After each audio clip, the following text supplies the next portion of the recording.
कभी सुराजा को पुकारे हो क्या।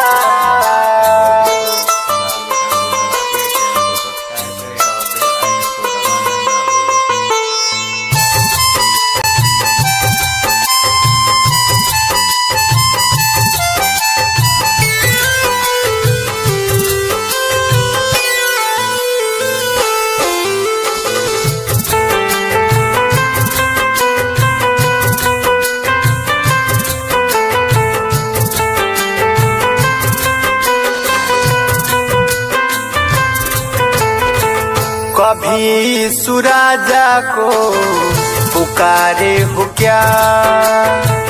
कभी सुराजा को पुकारे हो क्या। मन से नाम लेके तुम, मन से नाम लेके तुम दुलारे हो क्या। कभी सुराजा को पुकारे हो क्या। कभी सुराजा को पुकारे हो क्या।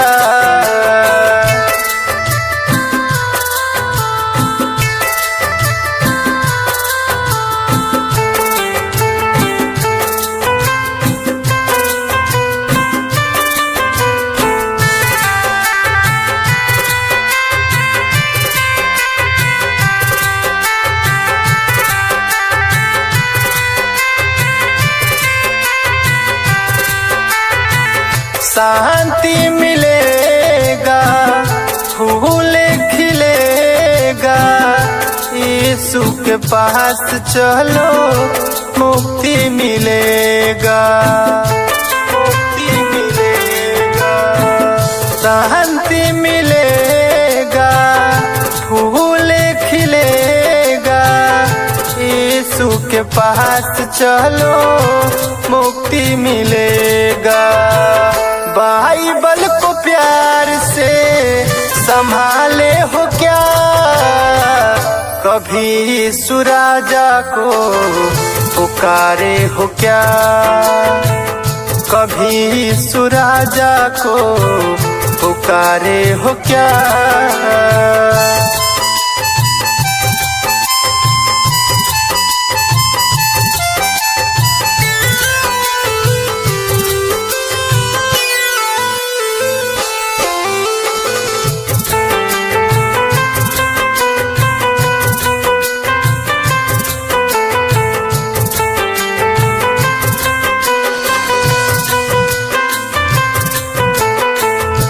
क्यों पछताते हो तुम कलयुग में आकर। चंगा तू हो जाएगा यीशु पास जाकर, पास जाकर। क्यों पछताते हो तुम कलयुग में आकर। चंगा तू हो जाएगा यीशु पास जाकर। पैर है सलामत किसी के सहारे हो क्या। कभी सुराजा को पुकारे हो क्या। कभी सुराजा को पुकारे हो क्या।